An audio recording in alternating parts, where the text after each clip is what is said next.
Fala, donos e donas de negócio! Meu nome é Juliano Franco, sou empresário, professor e está começando mais um episódio do Conversa de Dono. Esse podcast feito para quem bota a mão na massa. Aqui Clevionei, administrador, consultor e professor universitário. No programa de hoje temos as seguintes manchetes. No giro de mercado, investimentos e crescimento no setor de tecnologia em Santa Catarina. Pressão fiscal e aumento dos juros. Desafios para 2025. Já no bloco Caixa de Ferramentas, iremos debater sobre uma ferramenta clássica do marketing, mas que segue atual, os 4 Ps. E vamos mostrar como ela se encaixa direitinho na realidade de quem empreende. E para finalizar, algumas dicas e insights para você ouvinte que possa aplicar no seu negócio. Então, se você quer vender mais, comunicar melhor, posicionar o seu negócio, fica com a gente, vem junto que esse episódio é para você. Muito bem, vamos iniciar com o giro de mercado. Investimento e crescimento no setor de tecnologia em Santa Catarina. Santa Catarina atraiu aproximadamente 2 milhões em investimento no setor de tecnologia entre 2024 e 2025, destacando-se 3 empresas de Santa Catarina. Asas, de Joinville, que captou cerca de 820 milhões, Paytrack, que recebeu em torno de 240 milhões, e a Indicom, de Florianópolis, que obteve um aporte de 200 milhões da Columbia Capital. Esses investimentos fortalecem o ecossistema de tecnologia do Estado, promovendo inovação e geração de empregos qualificados. O bacana dessa manchete aqui, Juliano, é que, primeiro destacando o território fértil que nós temos aqui, para empresas de tecnologia, né? Então, todo esse ecossistema, toda essa dinâmica que está envolvida, realmente traz aí uma pegada bem positiva para esse setor. E também eu quero trazer aqui para a nossa breve discussão o quanto que essas empresas também podem resolver problemas de outras empresas, né? Que é o nosso foco. Então, muitos dos nossos ouvintes aqui são pequenas, médias e grandes empresas que muitas vezes acabam tendo alguns problemas no seu dia a dia que podem ser resolvidos com algumas dessas soluções que os nossos empreendedores locais acabam desenvolvendo tecnologias, né? Nesse sentido que eu trago de maneira para ilustrar, né, essa possibilidade, que é a empresa Asas, né? A empresa Asas é uma empresa que eu utilizo no dia a dia. Já sugeri para muitas empresas das quais eu dou algumas mentorias ou consultorias, justamente pela facilidade que é você resolver problemas financeiros. Aqui nós não estamos ganhando nada da Asas ainda, né? Mas quem sabe, né? Mas é uma ferramenta muito bacana realmente e que pode agregar e automatizar e aumentar a eficiência dos processos produtivos, né? Além disso, né, pelo que eu estava olhando das outras 2 empresas, né, tanto a Paytrack quanto a Indicom, são empresas que conseguem trazer aqui um ganho, né, tanto na questão operacional quanto na questão analítica de dados, né? Então, são cenários, né, que a gente percebe dessa evolução e desse crescimento do setor de tecnologia que podem contribuir de maneira positiva aí para os nossos ouvintes aí de alguma forma. Bacana. Tu falou da empresa Asas, né, professor? Eu utilizo hoje como ferramenta para nós aqui, juntamente com a Clara, que me auxilia no financeiro, que é o Conta Azul, que também é ali de Joinville, né? E recentemente receberam um aporte aí muito grande com investidores, né? E já aproveitando um pouco desse gancho, para você que é empresário, né, empreendedora, aqui da nossa região de Lages, né, nós temos o Orion Park, que ele fica lá na saída de Lages, né, e é um local, recentemente eu estive lá, até conversei com o Arthur, desde já agradecer ao Arthur que nos recebeu lá, estive com 2 turmas de aluno, mais de 50 alunos lá, visitando o Orion, conhecendo um pouco da nossa tecnologia, né, de empresas locais aqui, assim como tem também na Uniplac, ali a questão das incubadoras, né? De Lages, né? Isso, nós temos no Orion Park, e o Orion Park é aberto, então se você quiser ir lá conhecer, não somente a estrutura deles, mas todas as empresas que nós temos ali, né, são empresas locais aqui. Nós temos o Geoplace, por exemplo, com a startup ali sobre mapeamento florestal contra incêndios, né? Isso, a Kiron Digital. Temos, assim, tem o pessoal da Cienco, da Maria, uma empresa coordenada por mulheres, é um laboratório, eles criaram ali algo que você pinga no leite e consegue identificar o tal do leite A2 para quem tem intolerância à lactose. Então, assim, ó, tem várias ideias que eram somente ideias, né? Entraram para o incubador e hoje são empresas, né? E estão rodando o mundo inteiro aí. Então, se você quer empreender, não só... Quando a gente fala na parte de Inovação? de startups, principalmente, né? A gente pensa logo em tecnologia, mas não necessariamente precisa ser um aplicativo, algo nesse sentido, né? Mas as startups têm um pouco dessa tendência, né? Mas que nem o Arthur fala no rolê do Orion, que é quando você vai fazer a visita ali para eles, empreender é resolver problemas, tá? Então, se você tem uma ideia aí que queira resolver um problema, né? Vá lá no Orion, lá, eles com certeza vão indicar você aí o melhor caminho, né? Tem vários programas, fomentos, tem incentivo, tá? Tem bastante ideias legais lá no Orion, tá? Na segunda manchete de hoje, professor, nós temos ali pressão fiscal e o aumento de juros, né? Os desafios para 2025. O que você traz para nós sobre isso aí? Muito bem, né? Esse é um baita desafio, né? A Federação das Indústrias do Estado de Santa Catarina, Fiesc, alerta para um cenário econômico desafiador em 2025, devido à pressão fiscal, que pode levar a taxa básica de juros, a tal comentada Selic, né? Segundo a Fiesc, o pacote de gastos apresentados pelo governo federal não pode ser suficiente para equilibrar as contas públicas, o que tende a pressionar a Selic. Esse aumento nos juros pode afetar negativamente setores que dependem de crédito, como a indústria, comércio e serviço, ou seja, todos, né? Reduzindo investimentos e consumo. Além disso, a escassez de mão de obra qualificada é uma preocupação com a necessidade de qualificar cerca de 953 mil trabalhadores nos próximos 3 anos para atender a demanda da indústria do estado de Santa Catarina. Então aqui nós temos, né, um desafio, né? Então a gente já está percebendo aí essa escalada da Selic já há algum tempo, né? Então desde mais ou menos metade do ano passado a gente vê essa evolução, né? E ela segue. Então as projeções que tem dos economistas é que ela vai continuar crescendo mais um pouco até o final desse ano. Então a gente ainda tem aí alguns cenários bem, de certa forma, não tão tranquilos para a gente enfrentar pela frente, né? E aí, claro, né, como a gente está falando aqui de dados, vamos dizer assim, macroeconômicos, né, Selic, PIB, inflação, o que nós, como pequenos empresários, médios empresários, podemos fazer para que a gente possa, de certa forma, se proteger, né, ou se blindar sobre esses movimentos, né? Até porque tudo, de certa forma, impacta nos negócios, independente do qual negócio seja. A gente precisa estar muito atento ao que está acontecendo no nosso negócio. Então aqui entra algumas coisas importantes como controlar fluxo de caixa, entrada e saída, projeção de vendas, projeção de gastos e, de certa forma, conhecer o negócio. Até porque, como a gente não tem muito o que fazer para mudar esses indicadores macroeconômicos, nós precisamos trabalhar com aquilo que está ao nosso alcance, que é cuidar bem do negócio e se conhecer. Então, aqui o ponto importante diante de todos esses elementos aqui é que a gente precisa ficar muito atento ao que está acontecendo dentro do nosso negócio. Então, se conhecer, conhecer a si próprio, conhecer realmente como que está toda essa nossa dinâmica, né? E um outro dado importante que tem nessa matéria aqui, que é uma matéria da Fiesc também, da Secretaria de Estado de Economia de Santa Catarina, é com relação à necessidade de demanda de mão de obra qualificada pelos próximos 3 anos, pelas projeções deles. Aqui a gente está precisando de quase 1 bi de pessoas, né? São 393 mil trabalhadores, né? Que necessita para atender a demanda que existe para os próximos 3 anos. Então aí nós temos um campo fértil aí de oportunidades de emprego realmente para quem esteja aí disposto a se qualificar, realmente a entender o que precisa, né? Para estar apto a trabalhar nessas empresas e que vão precisar de mão de obra qualificada. Exato, professor.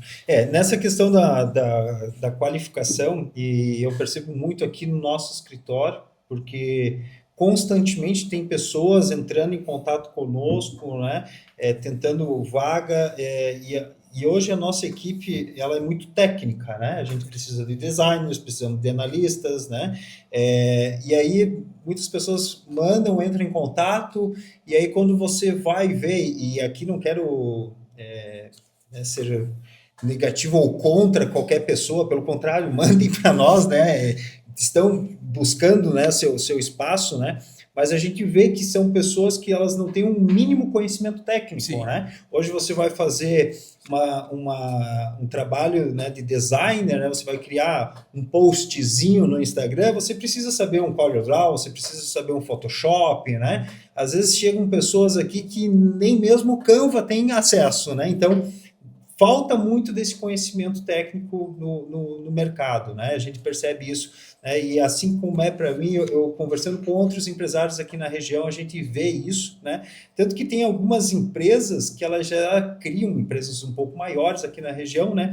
Criam uma espécie de uma faculdade interna para poder ir treinando essa galera, porque tem que pegar a crua no mercado e fazer essa capacitação lá dentro.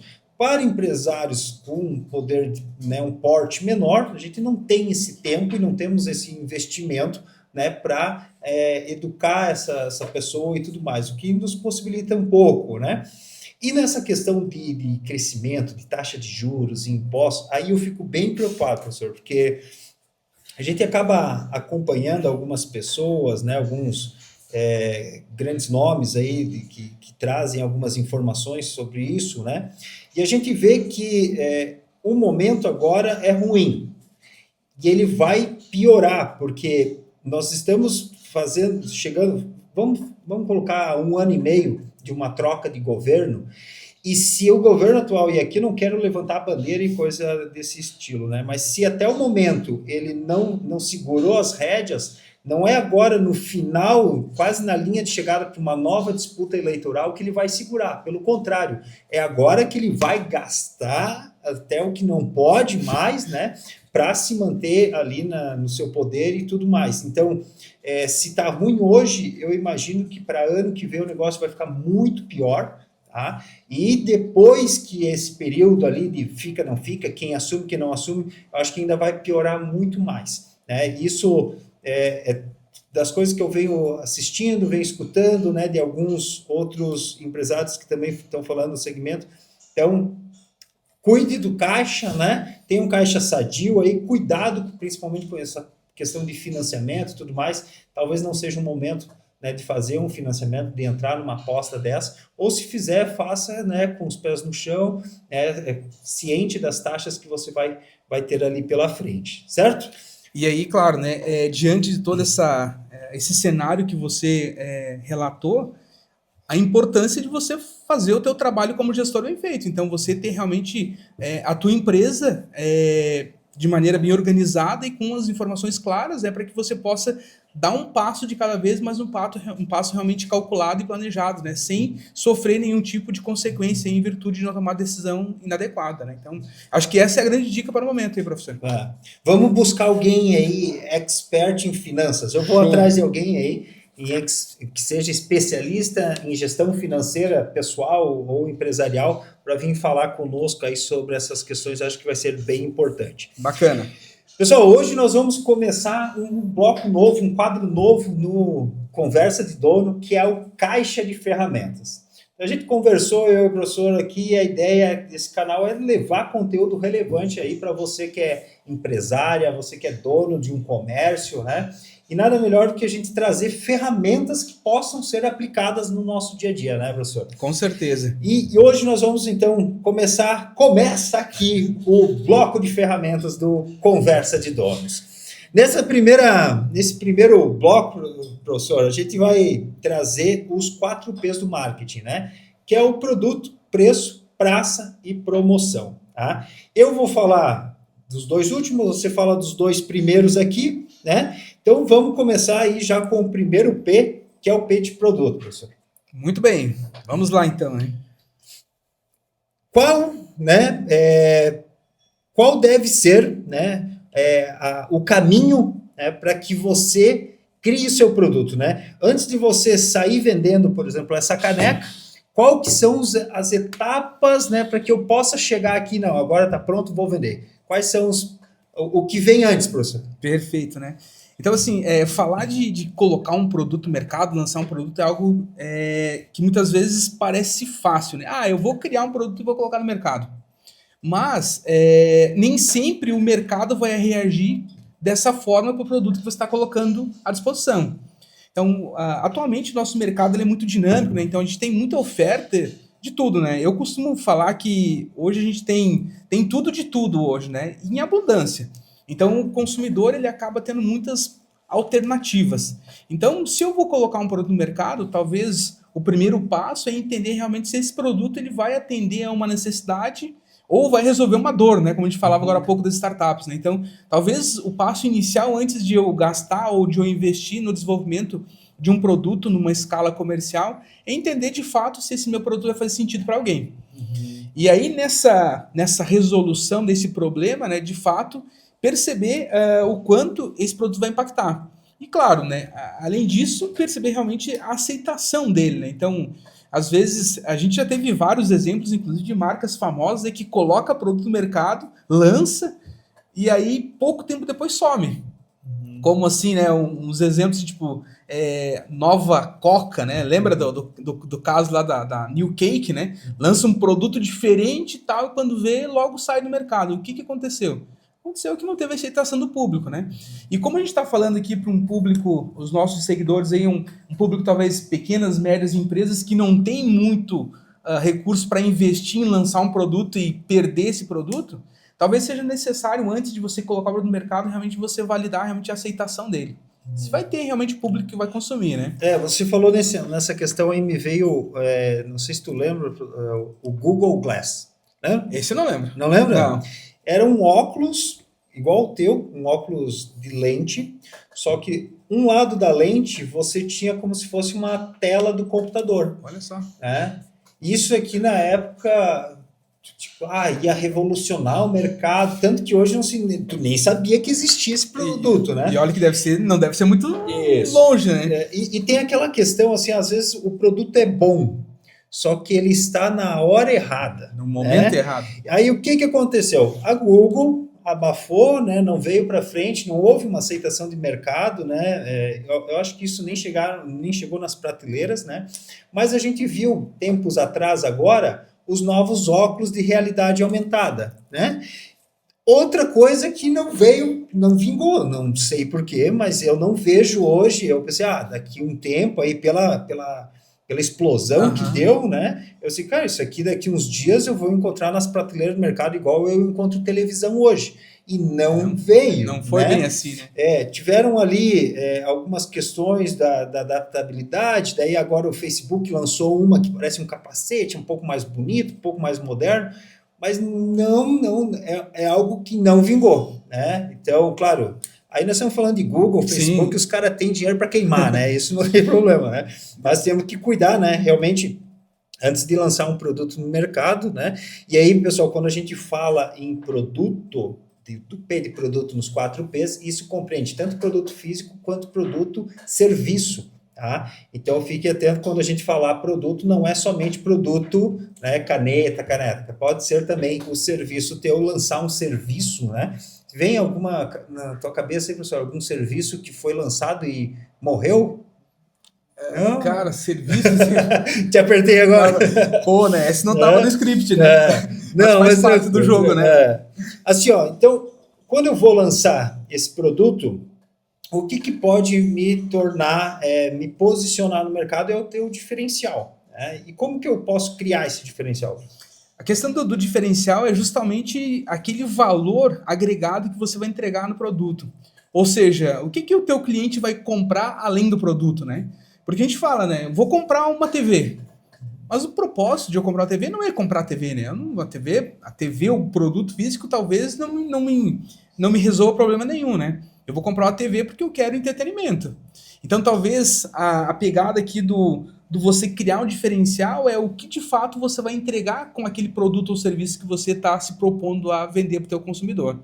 Então, criar um diferencial realmente que seja aquela entrega, né? E aí, desse contexto, a gente fala que isso vai além do produto. Vai justo num pacote que vai junto com esse produto, né? E aqui a gente chama de nível de serviço, né? Então, qual que é o nível de serviço que você vai entregar junto com o teu produto, né? Dentro desse exemplo da TV, né? Eu sempre faço alguns comentários relacionados assim, quando você compra uma TV, como que a gente recebe essa TV em casa? A gente recebe ela dentro de uma caixa. Muitas vezes ou o entregador leva para nós ou a gente acaba pegando lá na loja, né? Se for compra online, a gente vai receber a caixa, né? Mas o que eu tenho que fazer de esforço para mim realmente conseguir chegar no meu propósito, que é ter o entretenimento? Vou ter que tirar a TV da caixa. As caixas hoje são muito estranhas, uma caixa fininha, ruim de tirar a TV de dentro. Vou ter que colocar lá na minha estante, vou ter que conectar os fios, enfim. Hoje está um pouco mais fácil, né, com a internet, porque não precisa conectar na antena, aquilo que a gente fazia, que tinha que fazer no passado, né, colocar até a antena em cima da casa. Hoje não precisa muito disso, né? Mas eu tenho um esforço que eu tenho que colocar para que eu possa chegar no meu propósito com o entretenimento. O nível de serviço ou agregação de valor e se eu recebesse essa TV pronta para mim assistir ela, para mim realmente chegar no meu propósito com o entretenimento? Perceba que eu estou colocando um nível de serviço maior naquele produto e certamente eu estou agregando um valor adicional àquele produto. Eu estou criando aqui um diferencial competitivo. Talvez, hoje talvez esse nível de produto, de serviço não é desenvolvido, talvez pelas questões financeiras, né? Mas, olhando pelo viés agregação de valor, certamente que você teria um diferencial muito grande aqui em detrimento a outros varejistas, né, que venderiam somente a TV. E a agregação de valor é justamente isso, né? Ou seja, o que você entrega além do produto, né, para satisfazer essa necessidade e, de fato, para que o consumidor, o cliente, ele consiga atingir aquele propósito que ele tinha de maneira plena, né? Legal. E falando um pouco de produto, né, de serviço também, eu, por exemplo, acredito muito no produto que a gente vende no escritório, né, no serviço, né, porque hoje a gente presta um serviço, eu acredito muito nele. Mas basta eu acreditar no meu produto, no meu serviço, para sair lançando? Então, né, às vezes a gente acredita muito naquilo que é da gente, mas percebe de entender como que vai ser o comportamento de que vai consumir, né? Então, nem sempre eu vou conseguir, pela minha vontade ou acreditação, fazer com que o meu produto dê certo. Eu preciso ter que consumidores sejam dispostos a botar grana e comprar aquele produto. Basicamente isso. Então, validar com o teu público-alvo, realmente, se você tem aceitação por esse produto ou serviço, é algo extremamente importante, né? Tem algumas situações assim, a gente vê alguns empreendedores que, em alguns momentos, eles têm a necessidade de empreender. E eles vão lá e eles acabam fazendo aquilo que eles sabem fazer ou aquilo que eles fizeram a vida inteira. Mas a probabilidade desse empreendedor não ter sucesso é muito grande, porque muitas vezes ele esquece de validar a aceitação daquilo que ele sabe fazer naquele local que ele se propõe a fazer. É aquela história, né? O cara abre lá a mercearia no bairro onde ele mora. Mas será que o público, os vizinhos deles estão dispostos a comprar da mercearia deles? Será que eles têm aquela necessidade daquele produto naquele local? Então, validar com o público-alvo o produto que você vai colocar no mercado é extremamente importante, né? Além, né, não que não seja necessário essa acreditação no teu produto, porque acreditar é importante, mas acreditar realmente validando com o mercado que você está inserido, né? Local, cliente, enfim, né? Uhum. E na questão de feedbacks, né? Hoje se fala muito na parte de retorno, de feedbacks, né? Tem um termo, não sei se é um termo, uma frase que a gente fala, né? Que o empreendedor, você vai trocando a roda do carro enquanto o carro está andando, né? Tem um termo que se utiliza bastante. Você né? voa e depois você vai apertando os parafusos ali, né? E aí, claro, você lança um produto ou você começa a fazer um serviço, né? E logo que você vai vendendo, né? Você vai recolhendo feedbacks, sejam eles positivos Sim. ou negativos, né? E é bom, principalmente os negativos, que você consiga colher, porque isso pode te dar um estilingue, né, para que você melhore e vá... Direcionamento. Né? Isso. Na parte aí também, o que tu vê como uma estratégia de sucesso, né, para quem está lançando, para quem está entrando no mercado, perfeito. Né, essa questão dos feedbacks? Eu acredito muito na questão de você estar preparado para todos os feedbacks, porque na provocação anterior que você fez aí em relação a acreditar no produto, né? Muitas vezes eu acredito muito no meu produto que eu me bloqueio de receber feedbacks, principalmente negativos, né? Porque às vezes você, como Quando você concebe lá um produto ou um negócio, muitas vezes você imagina que você está dentro da melhor coisa do mundo. E quando vem alguém de fora aí e fala assim, pô, não é bem assim, olha, o teu produto precisa ser melhoria e tal, talvez ele não é tudo aquilo que você imagina, né? Nem sempre as pessoas estão preparadas para esse feedback negativo. Então, Até porque quando cria nossa, né, a gente tem um amor pelo apego, negócio. Né? E isso é uma questão do brasileiro. O brasileiro tem muito amor àquilo que ele cria, né? E eu vejo que lá em 2018, quando eu estive em Nova York, eu participei daquele evento internacional, a gente fez visitas técnicas, eu percebi muito que o americano não tem apego. Realmente, se não deu certo, vira a página e segue. Fora e vai para outro. Isso mesmo. E nós não. Os brasileiros, ele tem aquilo assim, eu vou tentar mais um mês. Eu acho que no outro mês vai dar certo. E esse tentar, muitas vezes, e também não estar preparado para esses feedbacks negativos, é que você acaba perdendo de melhorar o teu produto. Que aí sim, esses feedbacks, ele é algo estratégico do teu negócio. Você entender qual que é a percepção, a visão de quem está consumindo é algo estratégico. Só que você tem que estar preparado para você ouvir tanto os positivos quanto os negativos. E em cima disso, você, de maneira assertiva, tomar as decisões, né? Inclusive decisões que muitas vezes vão ser assim, descontinuar o produto. Às vezes é necessário, às vezes aquilo que eu estou tentando colocar no mercado não estava fazendo sentido para as pessoas. Então eu preciso ir lá e reajustar, né? Então é algo extremamente importante. E outro ponto importante aqui na questão dos feedbacks é criar essa dinâmica, né? Essa condição de que a gente tenha esse feedback dos clientes, né? Porque os clientes nem sempre estão dispostos a falar. Então a gente tem que criar dinâmica, né? Alguma estratégia, algum procedimento ali que eu consiga ter esse retorno dos clientes. De alguma forma, ou através de busca, vamos dizer assim, com pesquisas, tentando buscar esse feedback, né? Para realmente fazer sentido aí para o negócio, né? Isso eu até fiz uma onda aqui na minha folha aqui. Isso é o que a gente chama de tempo de vida do produto, né? Ou do serviço, né? Então você tem a ideia, né? Lance e ele vai crescendo, vai amadurando, né? Até chegar lá no ponto central, lá em cima, onde ele atinge o topo, o ápice do negócio, né? E aí é onde está o empreendedor, o negócio, né, de manter sempre ele aqui, né? Mas tem muitos produtos, né, que eles têm a sua queda, né? E aí ou cabe descontinuar, como você falou, né? Isso a gente vê principalmente na questão das montadoras de veículo, que tiram carro todo ano e bota carro novo, porque, né, o consumidor, né, o seu cliente, seu público-alvo, né, ele vai mudando e os designers, as tecnologias vão mudando também e eles vão descontinuando e criando novos. Então, se a gente for pegar mesmo esse modelo do carro, né, que é a vida útil de um produto hoje, nem sei qual que é a média, teria que trazer essa informação melhor, mas sei lá, um carro hoje, uns 10 anos, e aí eu acho que já é descontinuado e já vem um modelo novo substituindo. Eu não sei, né? Não sei se hoje dependendo do modelo, aí se a gente pegar um Maré, uma bomba dessa, eles continuaram antes, né? Mas aí você pega, por exemplo, um Corolla, quantos anos está aí, né? Então, assim, claro porque a Toyota está mantendo o padrão lá em cima, né? Então, assim, aí percebe realmente esse ajuste entre o produto. Claro que a gente tem as evoluções de modelos, falando da linha automobilística, né? Então, tem o Corolla, mas tem várias versões, vários modelos que foram sendo, vamos dizer assim, repaginados, né? Mas tem uns que o próprio modelo se queima no mercado, né? Esse exemplo que você falou. Então, aí a galera não tem mais aceitação, né?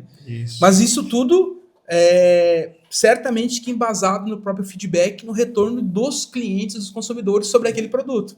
E aí você vai ajustando, né? Você vai trabalhando para melhorar a cada dia, né? Beleza. Professor, vamos passar para o próximo P, porque tu é o cara dos pila, né? Tu é o cara da grana. Né? Vamos abordar agora. Eu costumo falar que eu sou o cara que trabalha com finanças, mas eu não sou o cara da grana, eu sou o cara que cuido dos números que mostram a grana, né? Boa. A gente falou do produto, né? Vamos passar para o próximo P, que é a parte do preço, né?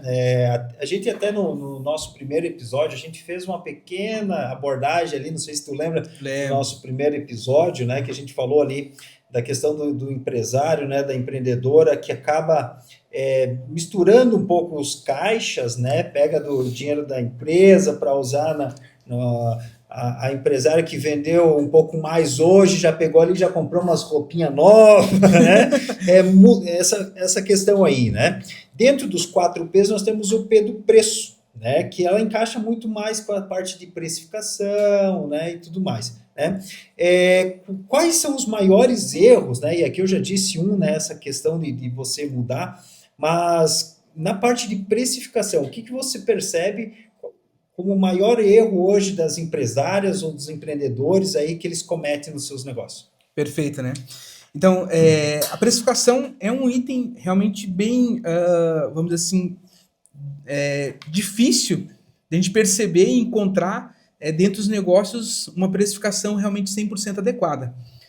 Só para contextualizar esse início dessa fala aqui, lá no Uniplac, eu montei um grupo de estudos com alguns alunos de contabilidade e administração, que é o GEF, né? Que é o grupo de estudos em finanças, né? E a gente estuda finanças de maneira geral. E aí, o ano passado, provocando os alunos, a gente chegou numa temática de fazer uma pesquisa para entender um pouquinho dos desafios dos empresários de laje sobre precificação. E a gente fez uma pesquisa de campo mesmo, né? Ou seja, fizemos um questionáriozão lá, e aí, com a ajuda dos alunos, a gente foi à cata de respostas, né? Conseguimos, sei lá, em torno de 50, 60 respostas, né? Mas ficou muito claro para nós que daqueles respondentes, né, a grande maioria deles não utiliza um método definido para calcular o preço de venda. Então, e aí entra a resposta dessa pergunta aqui, né? Qual que é o principal desafio? Percebe-se que o principal desafio está relacionado às informações. Porque precificar, a gente definir o preço de venda dessa caneca. Parece que é fácil, né? Comprei por 10, se eu vender por 20, eu já estou tendo um resultado bem interessante, né? Ou seja, estou com 100%, né? Eles costumam dizer que estão com 100% de lucro, né? Mas não é bem esse o cálculo, né? Então, além desse elemento que é o quanto que eu paguei para o meu fornecedor, eu tenho que trazer outros elementos para compor esse preço de venda. Que aí entra imposto, vai entrar aqui taxa de meio de cobrança, vai entrar embalagem, vai entrar, sei lá, toda a minha estrutura de gastos fixos que eu tenho na minha operação, comissão de venda se eu tiver. Então tem uma série de elementos que é necessário eu elucidar e trazer para esse cálculo para que eu possa definir realmente se R$20 que eu almejei vender essa caneca vai ser adequado ou não. E aí a principal dificuldade está nos dados, nessa estrutura de organizar os dados para que você possa ter esses dados coerentes, né? Então, essa é o que eu percebo da maior dificuldade para que você possa ter o primeiro movimento para você precificar de maneira adequada. Certo. Tu falou aí, professor, da questão da gente identificar, né, dentro do meu produto, do meu serviço, todos os custos que a gente vai ter, né? Às vezes a gente tem os dois custos, né, os fixos, os variáveis e tudo mais, né? Tem até quem sabe isso aqui possa até servir como uma próxima ferramenta do nosso próximo episódio do Caixa de Ferramentas, que é os 4Cs, né? Foi criado os 4Ps, depois dos 4Ps se aperfeiçoou um pouco com Kotler ali, ele lançou os 7Ps, onde entra processo, produção, pessoas, né? E tem os 4Cs, que os 4Ps focado no cliente, né? Mas daí entra um dos 4Cs é custo, né? Então, justamente que, né, o que viria a substituir dentro dos 4Ps o preço, né? Mas, dentro dos 4Cs, nós temos o custo muito focado no que é valor, né? Porque a percepção de valor de um produto, de um serviço, ele varia muito, né? De acordo com a pessoa, de acordo com o ecossistema que ela se inclui, né? Como que na tua ideia, assim, como que o empresário, o empreendedor, ela pode nivelar a questão de preço e valor? Como faz essa? Então, sempre quando eu estou trabalhando ou auxiliando algum empresário nesse item específico chamado precificação, a gente parte inicialmente de uma precificação, um cálculo matemático, ou seja, faço todo esse levantamento dos elementos que está na estrutura dele e a gente calcula o preço ideal matematicamente. E aí, paralelo a isso, você vai mensurar com a questão mercadológica, que aí é onde entra todo esse olhar do marketing, né? Até porque lá no final, o teu preço ele vai ter que ser alinhado com o preço que o teu consumidor está disposto a pagar para aquele produto ou serviço. Então a gente tem de um lado o preço calculado matematicamente e a gente vai comparar com o preço do mercado. E aí a gente realmente trabalha com essa metodologia de você validar. Então, vou fazer uma análise de mercado para ver outras empresas que vendem o mesmo produto, o mesmo serviço, estão praticando, e aí eu começo a fazer esse preço, ou seja, colocar esse preço à venda para ver qual que é a aceitação do meu cliente. E aí a gente vai realmente naquela dinâmica de erros e acertos, ou seja, eu coloco um preço, estimo um preço lá que eu vou aplicar e coloco no mercado. Se eu sentir que os consumidores estão consumindo, ou seja, está adequado, ou seja, as pessoas estão dispostas a pagar esse preço, eu posso aumentar um pouquinho, ou seja, eu posso ir ajustando o preço. Até o momento que eu sentir que não, aqui é a hora de parar. Ou seja, eles não estão dispostos a pagar mais por esse produto. E aí eu consigo chegar nesse nível do preço ideal para o meu produto. Mas sempre comparando com o meu preço matematicamente. E aí o que acontece na grande maioria das vezes, né? Eu vou comparando isso e eu vou mensurando de fato quanto que eu estou tendo de resultado na venda de cada produto.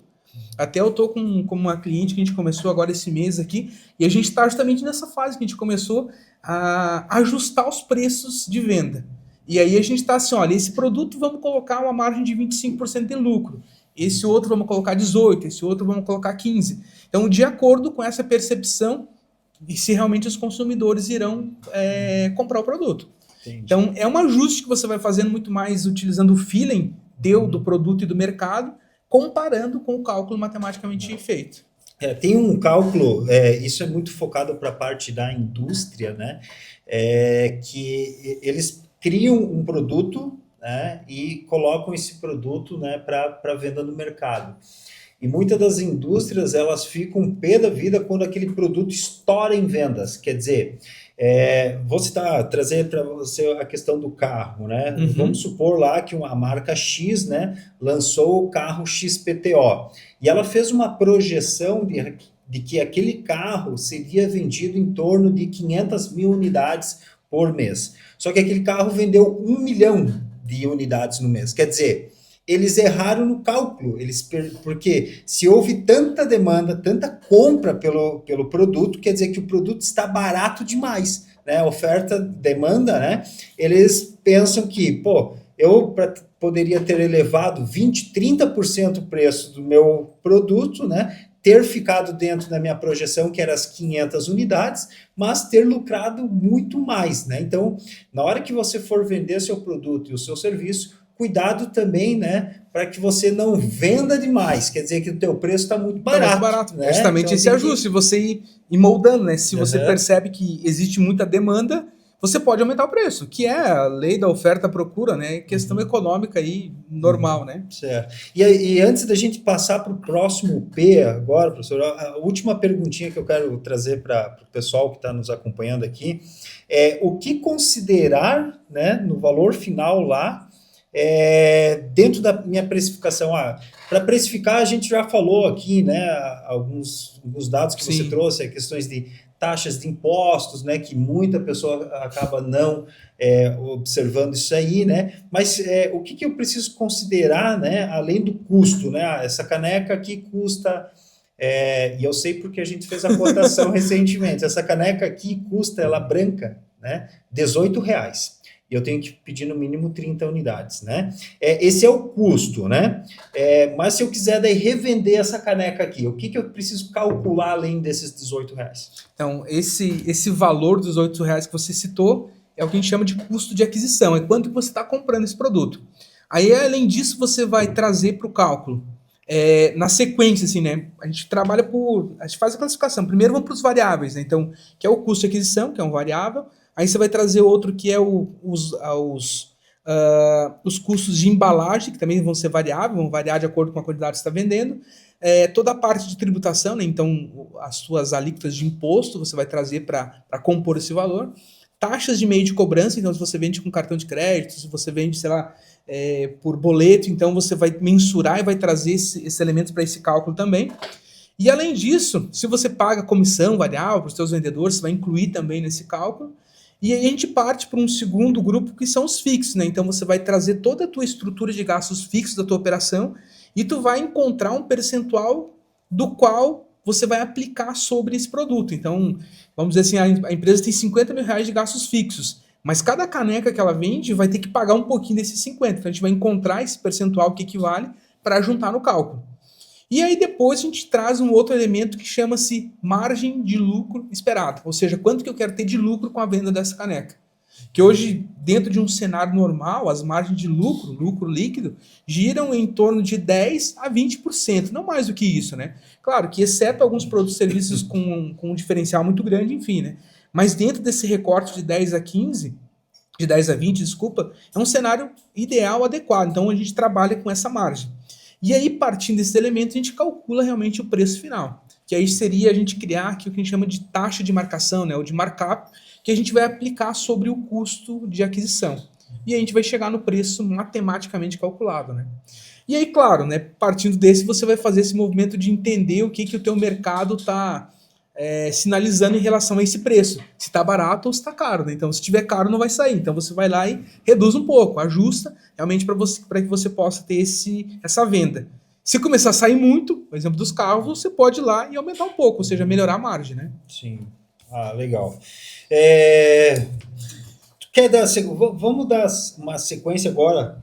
Acho que de P tá bem claro aí para todo mundo que está acompanhando, né, o P do preço, né? Vamos passar agora para o próximo P do praça, que não é a praça que nem antigamente, né? Que era os vendedores tinham uma praça, né? Os pracistas, e não né? é a nossa pracinha aqui do centro, né?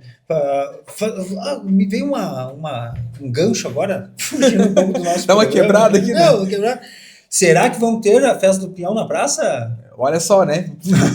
Eu acredito que vamos. Agora, em qual das praças já é um pouco mais difícil, né? Muito bem, então vamos seguir então agora com o nosso bate-bola aqui para o segundo grupo de P's aqui, dos 4 P's de marketing, né?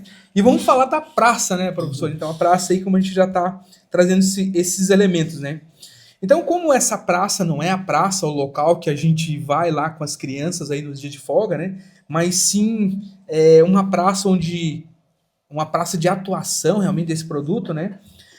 Eu começo aqui com a primeira indagação, que é como escolher os canais certos para vender um produto ou serviço de maneira adequada aí, professor? Então, trazendo para o pessoal, né, o que é a praça dentro dos 4 P's é por onde eu vou fazer a distribuição do meu produto ou serviço, né? Por onde que eu vou entregar, né? Se nós voltarmos aí alguns anos atrás, realmente, os vendedores, eles tinham a praça, né? Porque aquela época era o porta a porta, né? Os representantes Caixeiros, comerciais, viajantes, né, saíam de porta em porta, né? Muitos já levavam as barças, levavam as coisas dentro do carro e já ia da mesma forma que oferecendo, já ia fazendo estilo a venda, Elma né? Chips.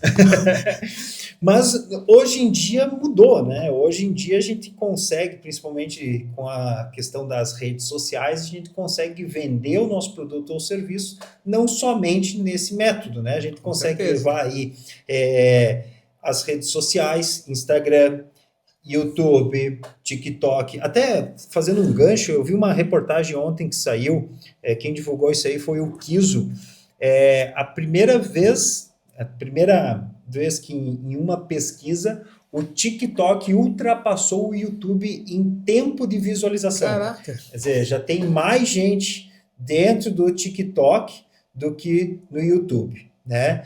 Isso, claro, é uma pesquisa curta ainda, foi dos 3 primeiros meses agora desse ano, né? Tanto que a pesquisa foi divulgada agora, mas o TikTok ultrapassou o YouTube. E o Facebook ultrapassou o Instagram. Veja só, né? Então, as pessoas, elas, né, para muitos falam assim, porque o Facebook morreu nada, né?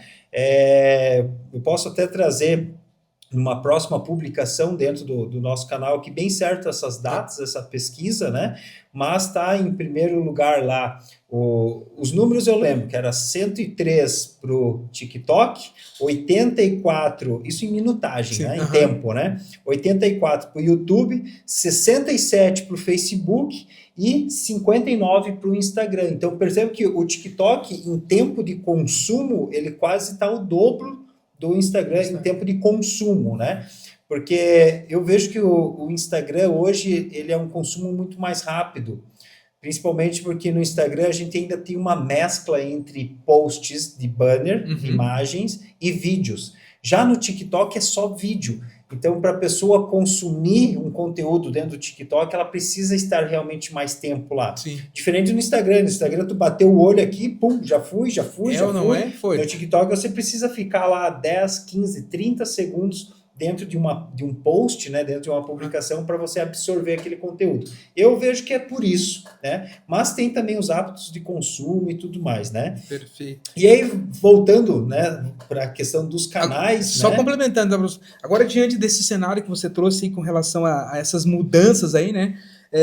Como escolher o canal certo para o meu negócio? Já que a gente tem tantas opções, né? Assim, ó, o físico ainda não dá de descartar. Perfeito. Tá? E aí eu posso até citar exemplo nosso, né?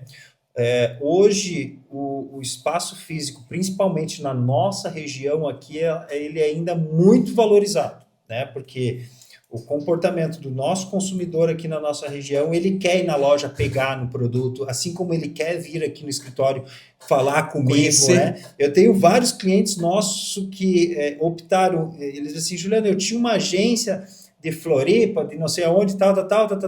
Cara, mas eu preciso de alguém aqui, né? Eu preciso, uma vez por mês, sentar, conversar, conhecer a pessoa e tal, né? Então, a nossa região ainda ela é muito do espaço físico, né? E eu acredito que isso seja também para loja, assim como loja de roupa, loja de calçados, né? Tem aquela pessoa que ainda quer ir lá provar, calçar o tênis, né? Nem que seja para depois comprar mais barato na internet, mas ela quer ir lá provar e calçar, tá? Então, não dá de descartar ainda o espaço físico, né? Então, um dos canais, espaço físico. Um outro canal, espaço digital. E aqui a gente tem que ter muito cuidado, né? Não basta eu sair, porque o Juliano falou que o TikTok agora tá bombando, eu vou abrir um TikTok pro meu negócio. Tá, mas tu vai gerar conteúdo lá dentro. Se alguém te procurar lá, tu vai responder essa pessoa, né?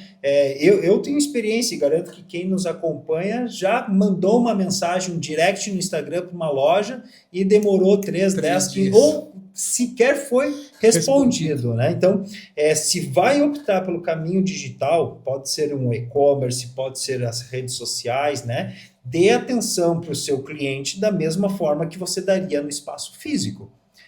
Agora imagina eu entrar numa loja para provar uma camisa, eu entro na loja, provo 3, 4 camisas, nenhum vendedor me aborda, nada. É a mesma coisa quando eu entro no Instagram, vejo um post dessa camisa, vou lá no direct e pergunto qual que é o valor dessa camisa, como é que eu posso fazer o pagamento e tal, e ninguém me responde. É a mesma coisa que você entrar e sair de um espaço físico, tá? Então, tem que cuidar muito, tá? Nessa questão do espaço físico, no espaço digital. Ambos os locais, ambos os canais, né, que é o que a gente chama de omnichannel, né? Hoje nós temos ainda aí uma questão do WhatsApp, né, que hoje é um canal de venda, né, não só de venda, mas como de pós-venda, né? Então, se for para ter todos esses canais, cuide deles, né? Assim deles. Como você vai cuidar da tua loja física, né? Isso eu percebo que é uma grande tendência essa questão do omnichannel, né? Que essa multicanalidade, né? Então, eu não vejo nenhum negócio hoje trabalhando de maneira isolada mais, né? Eu acho que é uma grande tendência e para quem está nos ouvindo aqui, se ainda não está trabalhando dessa forma, que fique muito atento a isso, né? Ou seja, como é que está a tua multicanalidade aí de atendimento ao teu consumidor, né? Muito bem. De canais, eu acho, de praça, acho que era isso, professor. Vamos falar um pouquinho do outro P de promoção, né? O que é promoção, professor? Aqui, quando a gente fala no P de promoção, alguns falam, porque tem que dar desconto, olha, né? Eu sou tem contra que isso, né? Oferta, né? Eu, como sou de finanças, eu falo que, assim, promoção, gente, não é diminuir o preço. Pode ser uma estratégia, mas eu acho que não é isso que você vai falar, né? O P de promoção no ato de você dar o desconto, ele está no P de preço. Né? Olha só. Quando a gente fala precificação, é ali onde vai caber descontos, é ali onde vai caber as formas de pagamento, né? Eu vou fazer no cartão de crédito, no boleto, no Pix, vou fazer no carnê, né? Isso, as formas de pagamento, elas estão lá no P de preço. né? Quando a gente fala P de promoção, a gente está no ato de promover o meu negócio. Como que eu vou divulgar, né? Que nem a gente estava falando aqui na questão da loja física e da loja digital, né? A loja digital, eu vou promover através do Google, eu vou promover ela através do Instagram, né, através do TikTok. Isso, eu estou promovendo a minha marca, estou divulgando os meus produtos e serviços através dos canais digitais. Da mesma forma que hoje nós temos, né, a questão de você promover, né, de criar promoções através de feiras, através de anúncios em rádio, jornal, televisão. Isso eu estou promovendo o meu produto ou o meu serviço, que é no P de promoção. Então, cabe o pessoal aí cuidado para não confundir promoção, preço, promoção, promover. Perfeito. Então, só para deixar aqui uma dica, um insight para quem está começando, né? Se eu estou começando, né, como é que eu posso promover, né? Qual que seria aí uma sugestão indispensável para mim que estou começando o negócio? Certo. Assim, ó, as redes sociais, né? E aí falo para vocês que estão nos acompanhando em cima do que a gente vê com os nossos clientes, né? Hoje você tem uma ferramenta de venda gratuita, né? Tá na palma da tua mão, que é o teu celular através de uma conta no Instagram. Então, se você ainda não tem uma rede social ativa, né? Volto a falar, não basta ter a rede social. Se você ainda não tem uma rede social ativa, né, para o seu negócio, para a sua empresa, você já está atrás do teu concorrente, tá? Então, tem as tuas redes sociais, assim como antigamente, né, as empresas tinham a obrigação de ter o cartão de visita, hoje as redes sociais é o teu cartão de visita, né?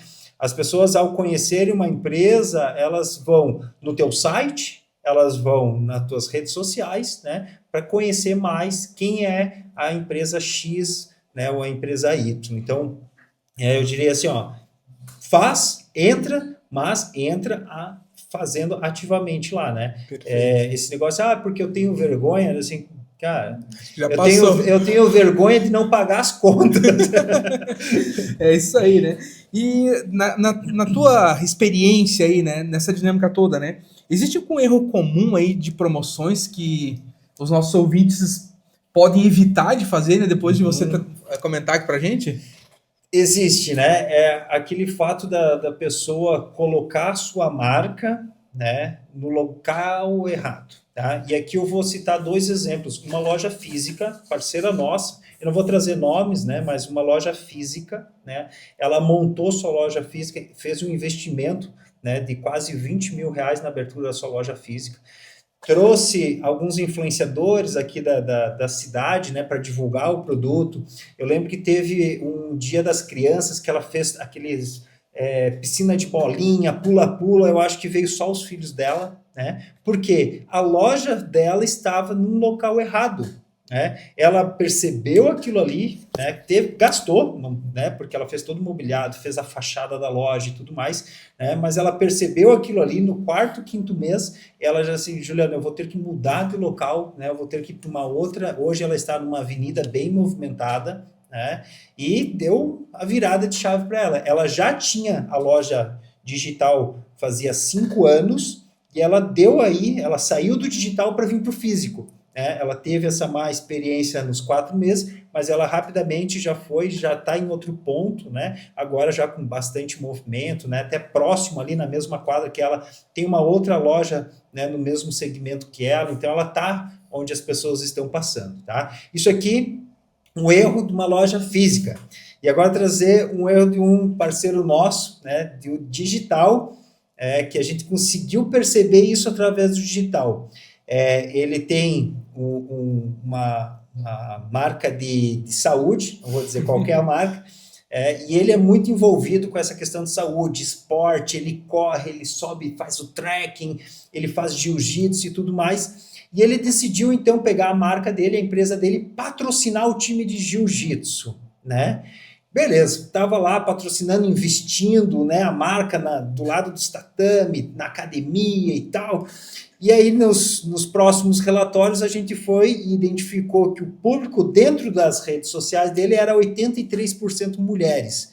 Não que não tenham mulheres no jiu-jitsu, tem mulheres no jiu-jitsu, mas é um esporte predominantemente masculino, sendo que o público que queria conversar com ele era feminino. O que ele fez? Ele adaptou, né? Ele continuou patrocinando a academia, só que ele falou, cara, eu preciso um banner meu lá na sala de spinning, lá na sala do pula-pula, né? Só posicionou a estratégia. Tem, né, 90% mulheres, né? Então, ele fez essa adaptação, então a gente identificou isso através dos canais digitais dele e ele levou isso, né, para sua marca, né, no espaço físico, né? Então, 2 exemplos aí que eu trago. Bacana, né? E para finalizar aqui esse P também, né? Como que a gente equilibra aí investimento e retorno com relação a isso, né? Eu tenho cuidado com investimento, eu sempre fico atento a isso, né?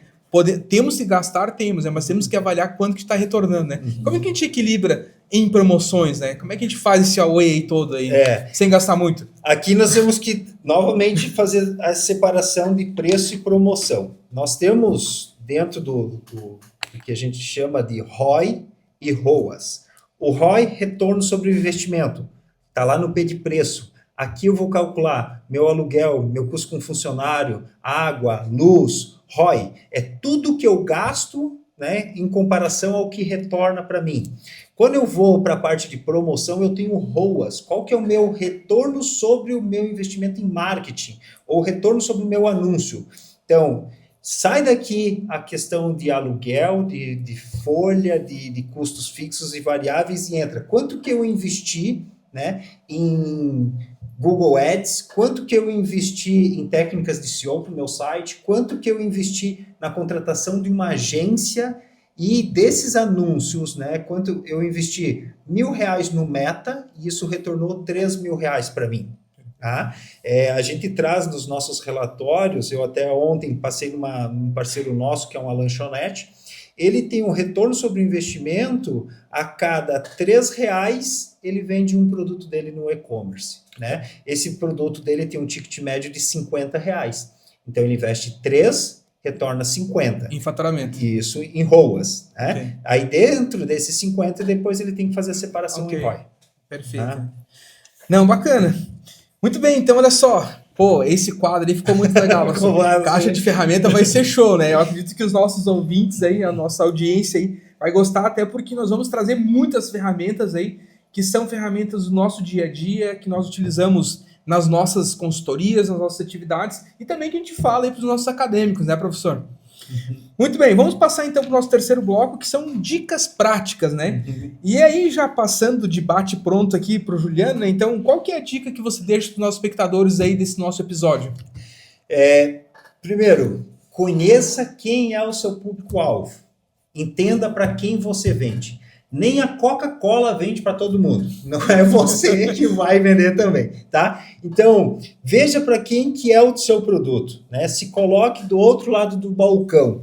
E tem também aquela questão assim, o teu bolso não é o bolso do teu cliente, tá? Então, veja para quem você vende. Entenda seu público-alvo. Eu acho que seria a dica aí que eu dou para os nossos seguidores, quem está acompanhando o nosso canal. E você, professor, qual que é a tua dica aí que você passa para eles? Muito bem, né? Então, já que eu estou aqui do lado das finanças, né, do lado da grana, como o professor Juliano falou, né, a minha dica de hoje é: conheça a sua estrutura de gastos para definição do preço de venda adequado, né? Quando a gente sai precificando, né, sem nenhum tipo de análise, a chance de a gente precificar de maneira inadequada, sem realmente saber se esse preço que nós estamos vendendo vai dar conta de cobrir todos os gastos, é muito grande. Eu já vi vários exemplos, vários mesmo, né, de empresários que estavam precificando, colocando margem de 2 vezes ou 2,5 vezes, né? Tem uns gurus que falam, né, nesse segmento coloca aí 2,3 que vai dar certo, né? Pode que seja, né? Se ele tiver realmente redondo no chute dele, né? Mas a gente precisa validar isso de maneira correta com um cálculo matemático, né? E nada melhor e nada mais importante que é conhecer a tua estrutura de gasto. Aí você realmente vai conhecer, vai calcular certinho e aí tu vai tomar a decisão mais adequada para o momento. E aí, claro, né? A gente traz aí essas dicas, esses informativos, né? Que é realmente para contribuir com o dia a dia de quem está nos acompanhando. Legal, pessoal. Se encerramos por hoje, professor? É isso aí, né? Pessoal, estamos chegando então ao final de mais um episódio. Esse episódio que a gente lançou aí, o Caixa de Ferramentas. Espero que vocês que chegaram até aqui, né, até o final desse conteúdo, tenham gostado. Se gostaram, já compartilham, né, para aquela amiga empreendedora, para aquele colega empresário, né? E não deixa de seguir, né, nosso perfil no Instagram, o Conversa de Dono _podcast, e também já seguir o nosso canal aqui no YouTube, Conversa de Dono. Professor? É isso aí, pessoal. Então sigam as nossas redes sociais, acompanhem os nossos conteúdos que foram e serão preparados especialmente para que vocês possam agregar dia a dia aí nas suas atividades. E é isso aí, pessoal. Valeu, obrigado e até o próximo episódio. Valeu, até a próxima.